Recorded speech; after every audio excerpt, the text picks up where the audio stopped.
गत 13/6/2026 रेख दिन Shri Niranjan Kumar Shah private secretary to honourable deputy speaker Ola capital थाना रे गोटे रिटन रिपोर्ट देले जे assistant executive engineer Laxman Hembram of Harichandanpur block एवं assistant executive engineer miss Monalisa Behera Banspal block Keonjhar तो एमाने दुई जन honourable deputy speaker signature forgery करी गोटे लेटर पैड तैयारी करी से माने तांकर ट्रांसफर रिकमेंडेशन लेटर तैयारी करथिले एवं से आधार रे से माने सब्सिक्वेंटली हमर सुंदरगढ़ डिस्ट्रिक्ट को ट्रांसफर हेतिले परे से माने जानिबा पाइले जे एटा ए जो लेटरटा जो रिकमेंडेशन लेटरटा हेतिला सेटा फर्जरी थिबारु हमर Shri Niranjan Kumar Shah private secretary to deputy speaker Ola capital थाना रे रिपोर्ट करिवारु ए संबंध रे हमर कैपिटल थाना रे case number 473 dated 13/6/2026 under section 319 clause 2 336 clause 3 340 clause 2 3 clause 5 आउ बीएनएस एवं 66 क्लोज सी आईटी एक्ट रे केस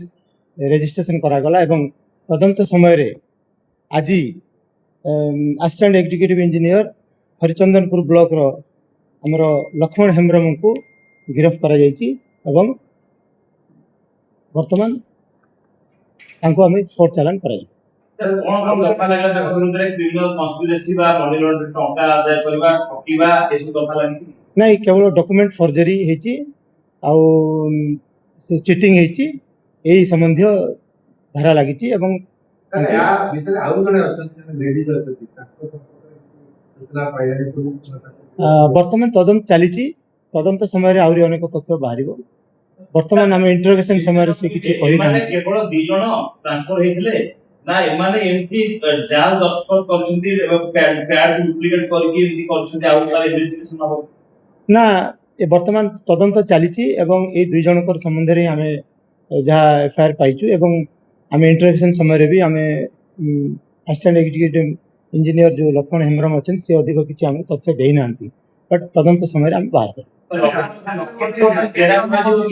राजधानी रे ओते रैकेट काम करथि जीएटी अफसर मानकर ट्रांसफर पई टंका नै एबडी नकली दस्तखत करके भगवान को दोषी देखंतु वर्तमान तदंत चलीछि वर्तमान तदंतर बहुत इनिशियल स्टेज रे अछि हमें ए संबंध रे हमें जति इन्फॉर्मेशन पाइछु एवं जहाँ इंक्रीमेंटिंग एविडेंस अनुसार ये दुई जन नाँ आमर आसी आज वर्तमान जड़े से वर्तमान पर्यंत से अरेस्ट होला पर ही जना पड़े तबे हमको ना हमको किछ अधिक तथ्य से देना सर एमाने को पक्का जो डॉक्यूमेंट है एमाने शेयर करथिले ना जण दलाल के माध्यम रे एमाने पाइथिले किछ तथ्य आपनकर वर्तमान तदंत चलीछि हमें तदंत समय रे साको खोजी बाहर सर बुआ जो जण दलाल अछन्ती जे कि सेक्रेटरी को 10 लाख रो अधिक टंका नै सेमान को डॉक्यूमेंट देइथिले से दलाल विषय किछ इंक्वायरी करलेनी कि डिपार्टमेंट केमिति एमाने आसीले सेक्रेटरी को पहुंचले केमिति जोगाजोग केमिति हटात तो एमाने डॉक्यूमेंट पाइबे नै से विषय किछ पुलिस खोलताड़ कला कि सर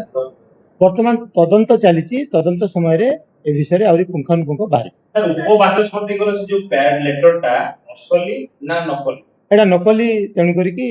ए संबंध रे केस है कि वर्तमान तदंत चालुछि एवं आज जने गिरफ्त होई सर केटा कोड क्लियर करथिले से अधिक से जाना पड़े वर्तमान हमें तदंत करूछु तदंत समय रे सर सीओ ऑफिस आइले सर